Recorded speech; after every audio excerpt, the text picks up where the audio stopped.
Guys, आप सब ज्वालामुखी के बारे में जानते होंगे कि यह पृथ्वी की सतह पर उपस्थित ऐसी दरार या मुख है जिससे पृथ्वी के अंदर का गर्म लावा। जी हाँ, आप जानते होंगे कि हमारे पृथ्वी का भीतरी भाग गर्म होता है और यहाँ गर्म लावा बहता रहता है। तो ज्वालामुखी से पृथ्वी के अंदर का गर्म लावा जैसे राख आदि बाहर आते हैं और इससे गैस यानी धुआं भी निकलता है। ज्वालामुखी पृथ्वी की सतह पर परिवर्तन लाने वाला होता है। भूवैज्ञानिकों के अनुसार आज से लगभग 70,000 वर्ष पूर्व तोबा ज्वालामुखी का विस्फोट हुआ था। जी हाँ, तोबा ज्वालामुखी, जिसके विस्फोट से भारतीय उपमहाद्वीप के सभी मानव मारे गए थे और पूरी मनुष्य जाति ही विलुप्ति के कगार पर आ पहुंची थी। वैसे दुनिया में कई ज्वालामुखी है और समय समय पर इनमें विस्फोट भी होते रहते हैं। जावा एवं सुमात्रा के मध्य क्राकाटोआ में 1883 में विस्फोट हुआ था, जिससे क्राकाटोआ द्वीप के 2/3 भाग समुद्र में चले गए थे और इसकी विस्फोट की आवाज़ 3000 किलोमीटर दूर पूर्वी ऑस्ट्रेलिया तक सुनाई दी थी। इससे 36,000 लोग मारे गए थे। 1783 में आइसलैंड में ज्वालामुखी का लावा 218 माइल तक फैल गया था, जिससे आइसलैंड की आबादी का 20% भाग 20% आबादी नष्ट हो गई थी। इसी तरह के ज्वालामुखी विस्फोट का लंबा इतिहास रहा है। समय समय पर ज्वालामुखी यानी वोल्केनो मानव जाति को नुकसान पहुंचाता रहा है। पूरे विश्व में कई एक्टिव यानी सक्रिय ज्वालामुखी है। एक सक्रिय ज्वालामुखी हमारे भारत यानी हिंदुस्तान में भी है। तो चलिए हमारे भारत के एकमात्र एक्टिव वोल्केनो के बारे में बात करते हैं, जो हमसे बहुत ज़्यादा करीब है। जी हाँ, हमारे यहाँ से सिर्फ 138 किलोमीटर दूर।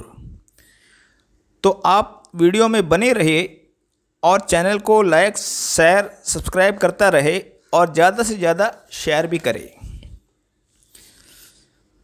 तो बैरन आइलैंड एक द्वीप है जो अंडमान निकोबार आइलैंड में स्थित है। आप जानते होंगे कि अंडमान निकोबार आइलैंड बंगाल की खाड़ी में स्थित भारत का एक केंद्र शासित प्रदेश है। पूरे दक्षिणी एशिया, जी हाँ, पूरे साउथ एशिया में यह अकेला एक्टिव ज्वालामुखी है और म्यांमार यानी बर्मा से लेकर सुमात्रा तक। मैंने अपने पहले वीडियो में बताया था कि अंडमान का निर्माण कैसे हुआ था। आप उसे भी देख सकते हैं तो आपको बर्मा, म्यांमार से लेकर अंडमान निकोबार सुमात्रा तक की जानकारी मिलेगी। तो म्यांमार से लेकर सुमात्रा यानी इंडोनेशिया तक यह पूरा भूकंपीय क्षेत्र है। यहाँ अक्सर भूकंप आते रहते हैं। 2004 में सुनामी भी आई थी और यह क्षेत्र ज्वालामुखी क्षेत्र है। लेकिन एक्टिव वोल्केनो की बात करें तो बैरन आइलैंड इस क्षेत्र में अकेला एक्टिव वोल्केनो है। बैरन आइलैंड में पहला ज्वालामुखी विस्फोट 1787 को रिकॉर्ड किया गया था। इसके बाद इसमें अक्सर विस्फोट होते रहते हैं। 1991, जी हाँ, 1991 में फिर इस ज्वालामुखी में ज़ोरदार विस्फोट हुआ था। जियोलॉजिकल सर्वे ऑफ इंडिया की टीम ने अप्रैल 1993 को बैरन आइलैंड का दौरा किया। उन्होंने नोटिस किया कि ज्वालामुखी की विस्फोट की वजह से यहाँ के प्रजातियों को नुकसान हो रहा है। पक्षियों की 16 स्पेसीज में से सिर्फ 6 ही स्पेसीज रह गए हैं। समुद्री शैवाल को भी काफ़ी नुकसान हुआ है। अच्छी बात यह है कि यहाँ पर मनुष्य नहीं रहते। और लास्ट ज्वालामुखी विस्फोट यहाँ पे 2020 में भी रिकॉर्ड किया गया था। बैरन आइलैंड ज्वालामुखी अंडमान की राजधानी पोर्ट ब्लेयर से 138 यानी 86 माइल की दूरी पर है। और फिर एक बार इससे धुआं निकलना शुरू हो चुका है। अभी रिसेंटली अंडमान एडमिनिस्ट्रेशन की तरफ से यह खबर आई है कि बैरन आइलैंड ज्वालामुखी से धुआं निकल रहा है। पिछले मई महीने में म्यांमार के घुसपैठियों को अंडमान निकोबार पुलिस की मदद से बैरन आइलैंड के नज़दीक अरेस्ट किया गया था। अक्सर विदेशी घुसपैठिए यहाँ के संपदा के तलाश में आते रहते हैं।